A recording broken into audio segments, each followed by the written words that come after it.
স্নানযাত্রার দিন তার হাতের বালা পাওয়া যাচ্ছিল না মহাপ্রভু। সেই সময় কমলাকর ঠাকুর পিবলাই, যিনি আমাদের যে বংশধর, আমরা যার বংশধর ঠাকুর কমলাকর পিবলাই, সেই সময় দেখেন যে মহাপ্রভুর হাতের বালা নেই। এবং সেই সময় সেই দুপুরবেলায় এক বালক চাঁদরার নিমাইতীর্থের ঘাটের নিবাসী, নিমাইতীর্থের ঘাটের সন্নিকটে, বৈদ্যবাটির নিমাইতীর্থের ঘাটের সন্নিকটে এক মোদকের দোকানে এক বালক গেছিলেন এবং পেট পুড়ে তিনি মিষ্টি খেয়েছিলেন, গুটকে সন্দেশ এবং বালা সন্দেশ। এবং যিনি মোদক ছিলেন, যিনি বিপণী, সেই মোদক আপনার দোকানের বাইরে এক নিম্ন বৃক্ষের নিচে এক পাড়ের মধ্যে বালককে বসিয়েছিলেন, ওনাকে জল দিয়েছিলেন, ওনাকে পেট ভরে মিষ্টি দিয়েছিলেন। এবং যখন মোদক যখন চাইতে গেলেন পয়সা, তখন বালক বলল আমার কাছে পয়সা নেই। সেই পয়সাটা হয়েছিল 5 পয়সা। তো যখন বললেন মোদক যে আমার কাছে, বালক যে আমার কাছে পয়সা নেই, সেই পয়সা না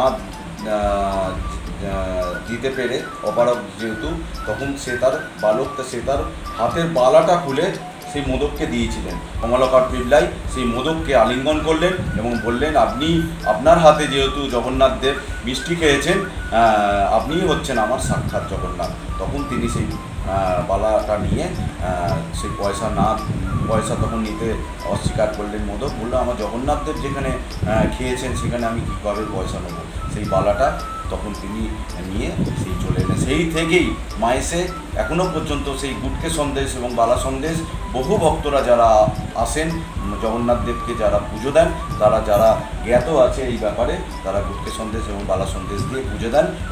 এই জায়গাটাই আমি তুলে ধরেছি যে যেন গুটকে সন্দেশ এবং বালা সন্দেশ যেন আমাদের জিআই স্বীকৃতি পায়। এটা বহু বছরের একটা ইতিহাস, প্রায় 500 বছরেরও অধিক এই ইতিহাস। কেন পাবে না আমাদের গুটকে সন্দেশ বালা সন্দেশ জিআই?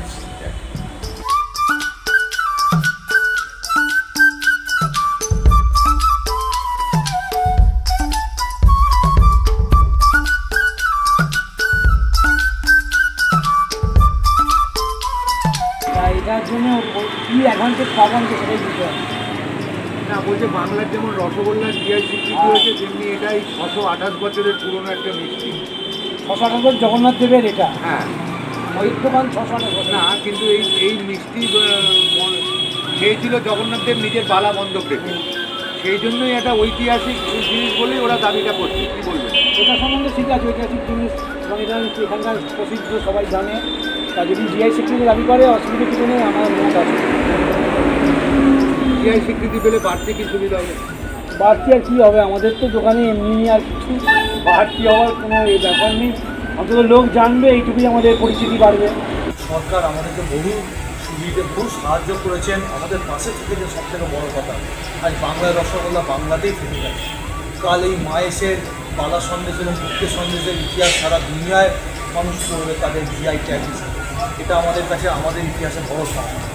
আমি বর্তমানে পশ্চিমবঙ্গ মিষ্টান্ন ব্যবসায়ী সমিতির সাথে যুক্ত আছি, মিষ্টি উদ্যোগের সাথে যুক্ত আছি এবং হুগলি জেলা স্বতন্ত্র মিষ্টান্ন ব্যবসায়ী সমিতির চেয়ারম্যান। তো এটা নিয়ে আমরা অনেক গবেষণা, আরও অনেক নিরীক্ষা বিবেচনা করছি, আরও অনেক ইতিহাস ঘেটে দেখছি, সরকারের সাহায্য পাবো সেই আশা নিয়ে এগোতে চলেছি।